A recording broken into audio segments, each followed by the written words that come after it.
Meditation Manual. Good evening, fellow Toastmasters and welcome guests. When you are unhappy, what is one thing you do to feel good? Cry. Eat chocolate. Eat chocolate, cry, eat, Wine again. water, Champagne. wine. Spices come up. Yeah, and for Monica, it's probably breathe, right? Yeah. Oh, breath. Nice. For me, it's shopping. When I started working as an actuary, I always feel drained after work. And to feel good, I just go shopping. And I can't wait till the weekend comes so that I can take the train to New York City for fun activities and do more shopping. The only problem is though, the joy is just temporary. And I go back to the same pattern again and again. Until one time, Buma, who is a Toastmaster member in this club, shared with us that she found who she is from meditation trip in India. Since then, I feel there's a seed planted in my heart, as if there's a voice calling me, come to India! And I want to go. So I bought a ticket and I fly to Rajkot, India, without knowing exactly what awaits for me. What awaits for me? First thing is, they took my cell phone. No talking, even with classmates. All vegetarian food. And you can see the schedule. Wake up at 4 o'clock in the morning and go to bed at 9:30 in the next 10 days. That will be very interesting 10 days. The first day, I wake up 4, outside still so dark. And I entered this Dharma hall. I found this place, and I sit down. First day practice is watch the breath. Breathe in, and breathe out. As I close my eyes, all the things are rushing to me. Oh, I'm going to move to a new apartment after going back to America. It's sore, let me stretch, let me check the time. And I'm wondering why I'm here when I can spend Mid-Autumn Festival with my family in China or celebrating 1-year anniversary with my, at that time, boyfriend and his 30-year birthday. But I am stuck here watching my breath for the next 10 days. In day 1 discourse, I learned that the purpose of watching and observing the breath is to help us focus and to train our mind to be sharp so that we can experience very subtle sensations. That's how we can go into the root of the problem to solve the change the behavior patterns, and which requires the mind to be subtle and go into this very deep and deep, subtler and subtler place.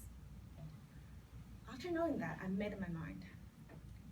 I don't know exactly how, but I feel it will happen. So to carry with that belief the next day, for the first time in my life, I managed not opening my eyes for 2 hours when I'm not sleeping. And in the next few days, what I've been practicing, just the same thing. Move my attention from, scan my whole body from head to bottom, to bottom to head. Day after day. That was September in India. So hot and humid. As I was sitting there, I can feel my sweat was dropping from my forehead to my nose, to the upper side of my lip, and all the way to my chest and to my leg, very clearly. And finally, in day 9, something remarkable happened. I feel there's some like a pounding sensation in the back of my, right back of my side. And it goes stronger and stronger. Later, I noticed the rhythm is the same as my heartbeat. Pum, pum, pum, pum. And then it rises on my left side too, and it spreads approaching my heart, and I feel like almost can't breathe. What can I do? I feel so helpless, sitting there quietly by myself. And then I remember teaching. Nothing is right or wrong, good or bad. It comes and it goes away. So I feel like I'm almost tricking myself, like calming my mind and tell myself, nothing is good or bad. It comes and it goes away. Surprisingly, the sensation becomes weaker and weaker. And finally it diminished. And then right after that, I feel sensation on my right lip. Almost feel the energy escape from me, from that little cell or something. I was so amazed and at the same time very happy, because that's how I break the barrier between conscious and the subconscious mind. The sensations I was experiencing, that's the impurities of the mind. And I am purify my mind and soul.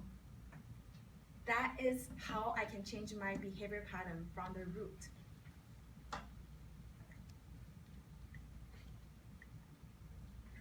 Two most important words I'm gonna leave here with you are equanimity and impermanence. Nothing is permanent. The universal law is everything, it rises and then goes away. If we attach meaning to impermanence, one bounds to be miserable. Like money possession. If I'm a billionaire, I'm starting to worry about who's gonna steal my money, and if my money goes away, who I am. So that leads to equanimity.